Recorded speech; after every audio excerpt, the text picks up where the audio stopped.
ज्यादा market share के साथ नंबर 1 लगातार प्यार और भरोसे के लिए आप सभी दर्शकों का शुक्रिया।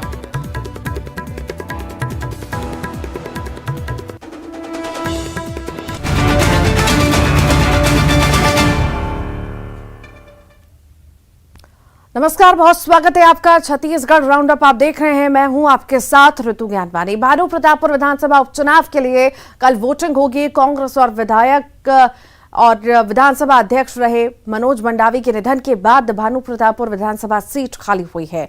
कांग्रेस की तरफ से मनोज मंडावी की पत्नी सावित्री मंडावी मैदान में हैं, तो वहीं दूसरी तरफ बीजेपी की तरफ से ब्रह्मानंद नेताम दाव आजमा रहे हैं। दोनों पार्टियां अपने अपने जीत का दावा कर रही हैं। सर्व आदिवासी समाज से अकबर कोराम मैदान में है। वोटिंग के लिए सभी तैयारियां पूरी कर ली गई हैं। मतदान दलों को रवाना कर दिया गया।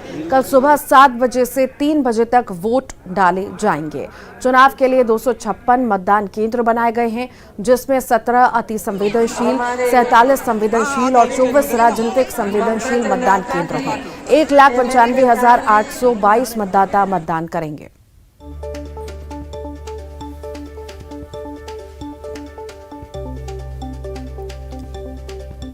सामग्री का वितरण किया जाना था मतदान दलों के लिए, उसको हमने पहले से ही पैक करके रखवा दिया था और आज उस सभी का वितरण हो रहा है। एक चेकलिस्ट भी सभी मतदान दलों को दी गई है, उसके अनुसार मिलान कर रहे हैं। तो लगभग 256 जो केंद्र हैं उनके लिए मतदान दल बनाए गए हैं। 1024 लोग जो हैं 256 केंद्रों में जाएंगे और मतदान कल उनकी ड्यूटी मतदान के लिए लगी हुई है। इसके अलावा हमारे पास रिजर्व लोग भी हैं, जिनकी अगर आवश्यकता पड़ी तो 100 लोग हैं, उसमें से हम ड्यूटी लगाएंगे।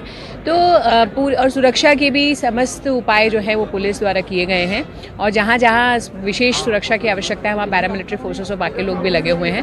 तो कुल मिला के कोशिश यही है कि कल एकदम निर्भीक होकर के सब लोग अपना वोट जरूर डालें और ज़्यादा से ज़्यादा लोग अपने इस पावर का इस्तेमाल कल करें। भानु प्रतापपुर उपचुनाव में महिला वोटरों को मतदान केंद्र तक लाने के लिए इस बार निर्वाचन आयोग ने महिला मतदान केंद्र का भी गठन किया है। उपचुनाव में इस बार 5 महिला मतदान दल भी वोटिंग कराएंगी। चारामा में 2, भानु प्रतापपुर में 2 और दुर्गू कोंदल के 1 मतदान केंद्र पर महिला मतदान दल वोटिंग कराएंगे।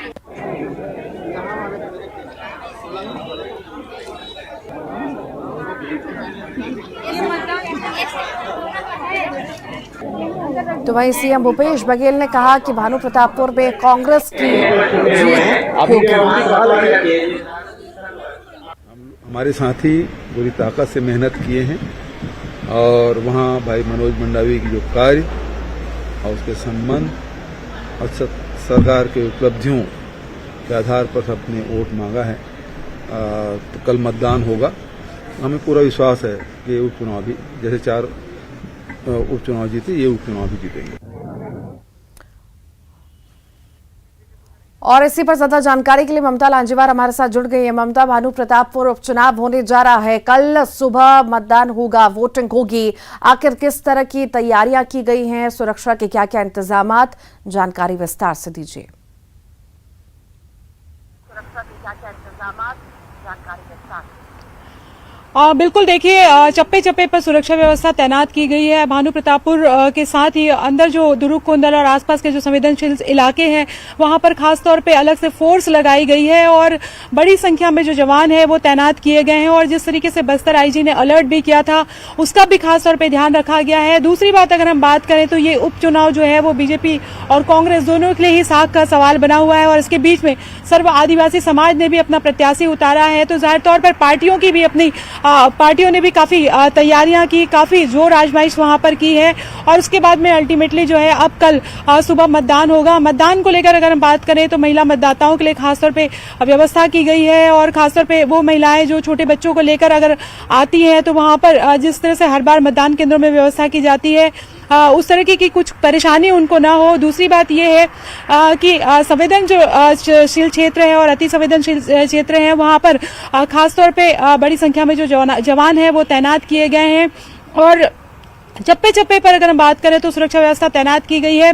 कल सुबह जो है 7 से 8 बजे के बीच में जो ब्रह्मानंद नेताम है वह कसवाही में जो मतदान करेंगे और सावित्री मंडावी जो है वो तेलगरा में मतदान करेंगे। तो जाहिर तौर पर ये दोनों जो मतदान केंद्र हैं वहां पर भी सबकी नजर रहेगी। जी बाकी तैयारियां तो सारी कर ली गई हैं। ममता, यहाँ पर ये भी मैं जानना चाहूंगी कि आखिर वहां के जो वोटर हैं भानु प्रतापपुर के कितना जागरूक हैं, कितना उत्साहित हैं इस बार की वोटिंग को लेकर के, और आखिर क्या क्या ऐसे खास मुद्दे रहे हैं जिनको जहन में रख करके वोट करेंगे इस बार वो?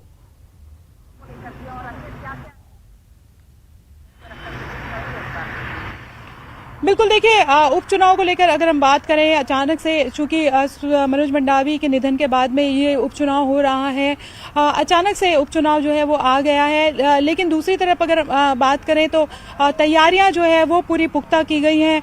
आम वोटर्स जो है वो उन्होंने वो किसको वोट देंगे क्या नहीं देंगे ये तो खैर 8 किसको वोट दिया उन्होंने तो कल 8 तारीख के बाद ही तय होगा।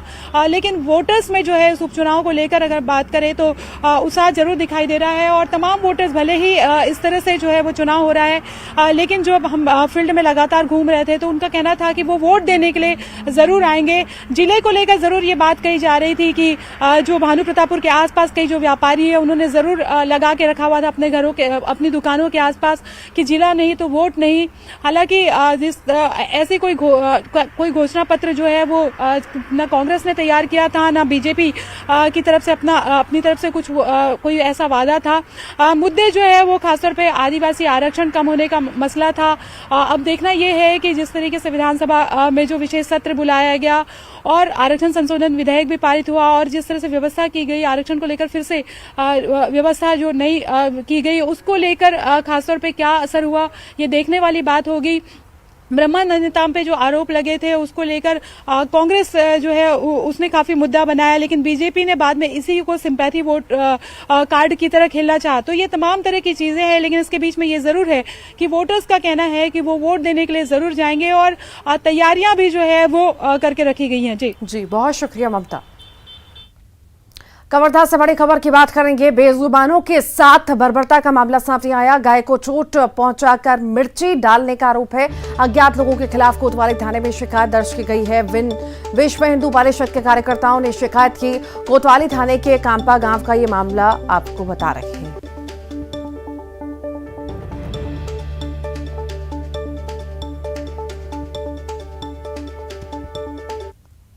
ग्राम सरोदा कापा का मामला है। वहाँ पर कोई जो पहचानते कहीं ला के छोड़ दिया गया था कुछ गायों को, उसको खेत चर मत जाकर के वहाँ जो रखवाली कर रहा था वो लड़का अपने गांव के कुछ लोगों को बुला करके गाय को ले जाने के लिए अपने कांजी हाउस में ले जाने के लिए उसके साथ देना में उसने मारपीट की है। तो उसके साथ बदतमीजी भी की है, जैसा वो मिर्ची उर्ची आँख पाँख में डाल दी है, राइट पार्ट में डाल दी, इस टाइप की हरकत की है।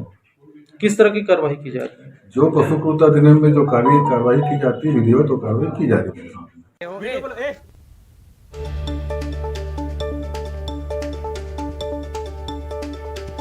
तो बेजुबानों के साथ बर्बरता का मामला सामने आया। गाय को चोट पहुंचा के लाल मिर्ची डालने का ये मामला है। ये तस्वीर आपको दिखा रहे हैं। कवर्धा से ये बड़ी खबर है। बेजुबानों के साथ बर्बरता का मामला सामने आया। गाय को चोट पहुंचाकर मिर्ची डालने का आरोप लगाया जा रहा है। अज्ञात लोगों के खिलाफ कोतवाली थाने में शिकायत दर्ज कर ली है। ज्यादा जानकारी के लिए मनीष हमारे साथ जुड़ गए हैं लाइव। मनीष, बेजुबान पर अत्याचार किया गया है, आखिर कौन युवक थे, किस पर शक जाहिर किया जा रहा है?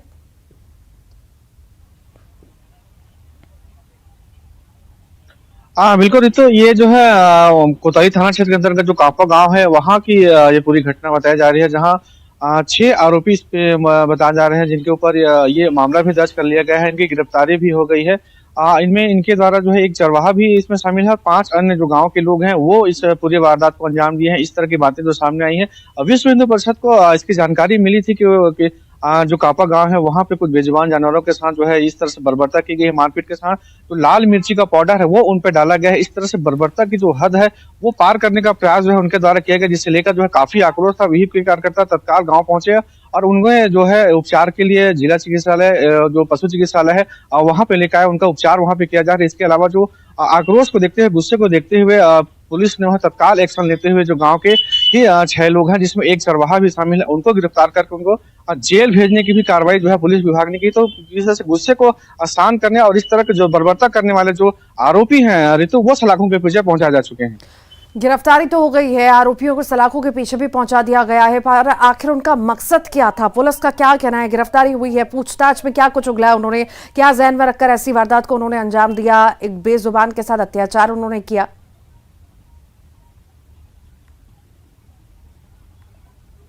हाँ, पुलिस को जो है शुरुआती पूछताछ में उनके द्वारा यही बताया गया था कि वो काजी हाउस ले जा रहे थे और इसी दौरान जो है किसी बात पे लेकर जो है वह गुस्सा के चलते जो जानवर इधर उधर भाग रहे थे और वो काफी परेशान थे, जो खेत को नुकसान पहुंचा रहे थे। इस बात की जानकारी जो प्रारंभिक अभी सामने आई, जिसके कारण से इस तरह से बर्बरता की गई। हालांकि उनको काजी हाउस ही ले जा रहे थे, लेकिन इस बीच जो है उनके साथ मारपीट जो है गायों के साथ की गई और जो मिर्ची डालने का जो कार्य है, इस तरह के कृत्य जो है उनके द्वारा किया गया है। इसके कारण जो है कार्रवाई की गई है। ठीक, बहुत शुक्रिया मनीष। बिलासपुर से बड़ी खबर की बात करेंगे। युवक की सगाई में पूर्व प्रेमिका ने हंगामा किया है। सीएमडी चौक के स्थित एक होटल में सगाई समारोह का आयोजन किया जा रहा था, तो वहीं होटल के बाहर एक युवती हाथ में पेट्रोल लेकर आत्मदाह करने के लिए पहुंच गई। युवती का कहना है कि जिस युवक की सगाई हो रही है उससे उसका प्रेम संबंध है और वो गर्भवती है। चूंकि मामला कोर्ट में विचाराधीन है, ऐसे में हंगामे की सूचना मिलने पर तारबहार थाना और सिविल लाइन पुलिस मौके पर पहुंची, लेकिन मामले को सुलझाने में असफल रही। इसके बाद मौके पर रक्षा टीम को भी बुलाया गया। फिलहाल पुलिस मामले की जांच पड़ताल कर रही है। हम लोग का 376 का केस हुआ था उस लड़के से।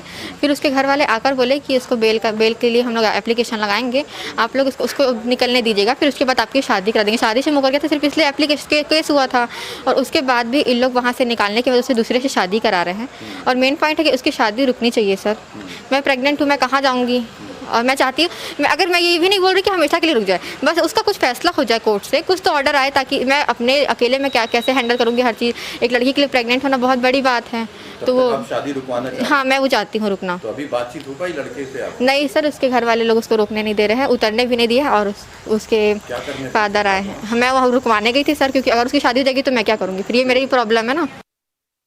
एक पीड़िता जो पूर्व में थाना सिविल लाइन में 376 का अपराध पंजीबद्ध कराई थी आरोपी आशुतोष तिवारी के विरुद्ध। आरोपी अभी बेल में है, जो शादी कर रहा है आज। तो उसी संबंध में पीड़िता वहां पहुंची थी और साइड करने के लिए बोल रही थी। जो मौके पर पुलिस टीम पहुंची है और दोनों पक्षों को समझाइश दिया जा रहा है। ग्वालियर से बड़ी खबर की बात करेंगे, जहां पर युवक की गोली मारकर हत्या की गई है। 4 नकाबपोश बदमाशों ने वारदात को अंजाम दिया। इंदरगंज थाना क्षेत्र की यह घटना आपको बता रहे हैं। युवक की गोली मारकर हत्या, 4 नकाबपोश बदमाशों ने वारदात को अंजाम दिया है। इंदरगंज थाना क्षेत्र की यह घटना आपको बता रहे हैं।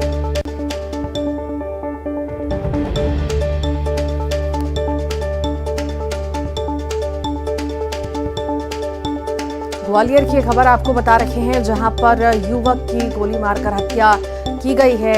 ग्वालियर की ये खबर है, जहां पर युवक की गोली मारकर हत्या की गई है और 4 नकाबपोश बदमाशों ने वारदात को अंजाम दिया है। इंदरगंज थाना क्षेत्र की घटना आपको बता रहे हैं। फिलहाल पुलिस पूरे मामले की जांच पड़ताल कर रही है।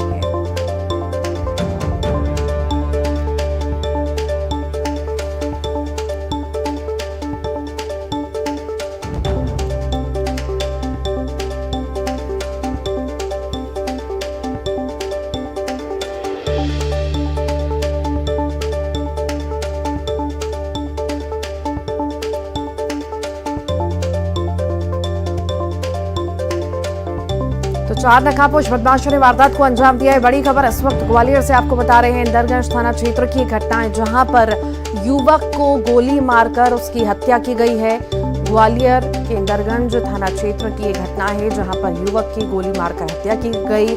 4 नकाबपोश बदमाशों ने वारदात को अंजाम दिया है। फिलहाल पूरे इस मामले में जांच पड़ताल चल रही है। मौके पर पुलिस पहुंची है, पूछताछ हो रही है।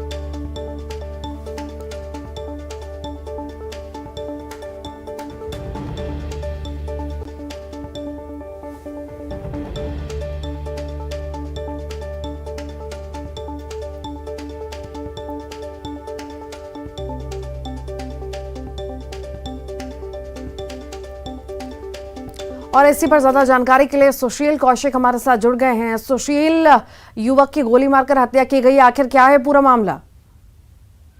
बिल्कुल, देखिए ग्वालियर के इंदरगंज थाना क्षेत्र के गेंडेवाली सड़क का पूरा ये घटनाक्रम है। शाम के वक्त का पूरा वाकया है। यहाँ रहने वाले अजीम नाम के शख्स को उनके घर से बाहर बुलाकर गोली मारी है। 4 से 5 लोग ये बताए जा रहे हैं और जो अजीम के परिवार के लोग हैं उन्होंने बताया कि ये लोग बाइक से आए थे और उसके बाद पहले फोन करके बात की और उसके बाद घर से बाहर बुलाया। बाहर बुलाने के बाद एक फायर हवा में किया। उसके बाद एक गोली जो है सीधी अजीम को मारी गई जो उनके सीने में लगी और उसके बाद जो है उन्हें अस्पताल ले जाया गया आनंद फानन में। और इस घटना के बाद जो है हमलावर फरार हो गए थे। आनंद फानन में उनको अस्पताल ले जाया गया जहां डॉक्टरों ने जय आरोग्य अस्पताल में अजीम को मृत घोषित कर दिया और इनकी मौत की खबर लगते ही भारी तादाद में लोग पहुंच गए थे और यही वजह है कि पुलिस ने मशक्कत करते हुए जल्द ही आरोपियों को गिरफ्तार करने की बात कही है। साथ ही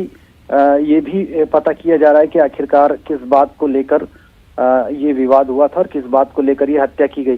चूंकि मोबाइल पर फोन किया गया था मृतक को, निश्चित तौर पर जो हमलावर है वो जानते थे और किस बात की रंजिश थी, किस वजह से इन्होंने इनकी हत्या की है। इस सबकी जांच के लिए पुलिस अब आरोपियों की नाकेबंदी कर रही ताकि उनको गिरफ्तार किया जा सके। ठीक, बहुत शुक्रिया सुशील।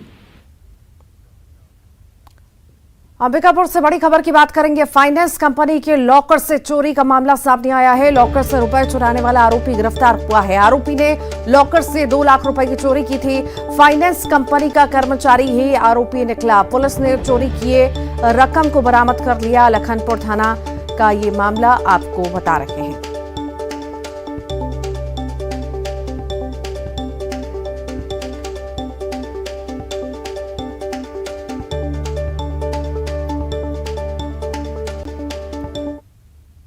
और अब बात सरगुजा जिले की, जहां जिन बच्चों के हाथों में कॉपी कलम किताब होनी चाहिए उन हाथों को टॉयलेट सफाई की जिम्मेदारी दी गई है। ये पूरा मामला सरगुजा जिले की प्राथमिक शाला हंसूली का है, जहां मासूम बच्चे टॉयलेट साफ कर रहे हैं। स्कूल के ये वीडियो खूब वायरल हो रहा है। बच्चों के माता पिता का कहना है कि प्रिंसिपल बच्चों को डरा कर रखते हैं और शौचालय की सफाई कराते हैं।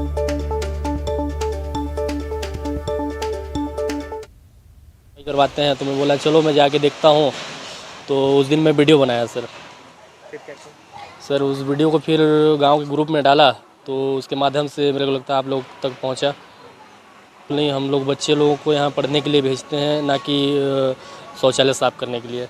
को पढ़ने के लिए भेजते हैं, शौचालय साफ़ करने के लिए थोड़ी भेजते हैं। यहाँ मान लीजिए स्वीपर अगर नहीं भी है तो उसके जगह में मतलब जो मैडम है यहाँ की प्रधान पाठिका, उनको तो भाई ध्यान देना चाहिए कि यहाँ एक स्वीपर की भर्ती किया जाए। बच्चे लोगों को काहे साफ करवाया जाए? काहे कि गार्जियन तो यही समझता है कि उन लोगों को अच्छे भाई पढ़ने के लिए भेजे हैं, साफ सफाई करने के लिए थोड़ी भेजे हैं। ऐसा नहीं होना चाहिए। बच्चे लोग से सफाई करवा रहे हैं शौचालय का, तो ये गलत है। ऐसा नहीं होना चाहिए। बच्चे यहाँ पढ़ने आते हैं, शौचालय सफाई करना बहुत गलत हो रहा है। क्या बताते हैं? कोई शिकायत करते थे पहले बच्चे घर में जाके बताते हैं कि शौचालय साफ करवाते हैं, नहीं करने पर मतलब डांटते हैं।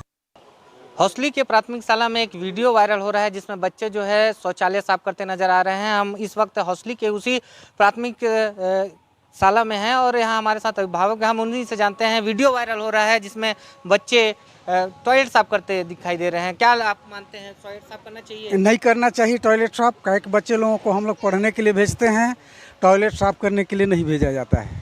और यहाँ मतलब आने के बाद उन लोगों से मतलब मैडम लोग टॉयलेट साफ करवाते हैं बच्चे लोगों से। काहे कि यहाँ स्वीपर वगैरह तो है नहीं, लेकिन उसके जगह में नया नियुक्ति करना चाहिए और नया नियुक्ति नहीं करवा पा रहे हैं तो बताना चाहिए पंचायत में कि मतलब यह अपने विभाग में कि मतलब यहाँ एक स्वीपर का भर्ती किया जाए ताकि बच्चे लोगों को टॉयलेट साफ करने का मतलब ये सब नौबत ना आए। ये भी बात सामने आ रही है। अभिभावक ये भी बता रहे हैं कि बच्चों को भले टॉयलेट साफ करते हैं लेकिन बच्चों को शौचालय का इस्तेमाल करने नहीं दिया जाता है। बच्चे घर जाते हैं और घर में शौचालय का इस्तेमाल करके स्कूल वापस आते हैं। तो ये भी हम जान जाते हैं, क्या ऐसा भी बात सामने आ रहा है? जी सर, ये बहुत सही बात है सर। बच्चे लोगों को जब टॉयलेट लगता है तो यहाँ टॉयलेट नहीं करने देते हैं। बच्चे लोगों को भेज देते हैं कि घर से करके आओ टॉयलेट, नहीं तो फिर बाहर चले जाओ। तो आप ही वो शख्स हैं जिसने वीडियो बनाया था वो? जी सर, मैं ही वीडियो बनाया सर। मेरे को अच्छा नहीं लगा सर कि बच्चे लोग से टॉयलेट साफ करवाया जाता है, इसलिए मैं वीडियो बना के वायरल कर दिया सर। कितना दिनों से ऐसा काम चल रहा है? ये सर महीना भर से ज़्यादा हो गया, तो मेरे को कल बताया बच्चे लोग, तो मैं कल इसका वीडियो बनाया और वायरल कर दिया। तो आप देख सकते हैं कि यहाँ जो बच्चे, जो नौनिहाल बच्चे हैं, वो इस स्कूल में शिक्षा का मंदिर में पढ़ने आते हैं, लेकिन यहाँ बच्चों से टॉयलेट साफ करवाया जा रहा है। लेकिन किसी वीडियो वायरल होने के बाद अब जो है प्रशासन इस पर किस तरह से कार्रवाई करती है ऐसे शिक्षकों पर, या ऐसा ही चलता रहेगा? मैं श्रवण कुमार महंत, न्यूज़ 18 छत्तीसगढ़, अंबिकापुर। और आइए अब देखेंगे 25 सेकंड में खबर। दिल्ली से लौटकर सीएम भूपेश बघेल का बड़ा बयान। रायपुर में अधिवेशन को लेकर बैठक पर सबकी सहमति। हिंदी भाषी प्रांतों में कांग्रेस का पहली बार अधिवेशन। कांग्रेस स्टीयरिंग कमेटी की बैठक में फैसला। 2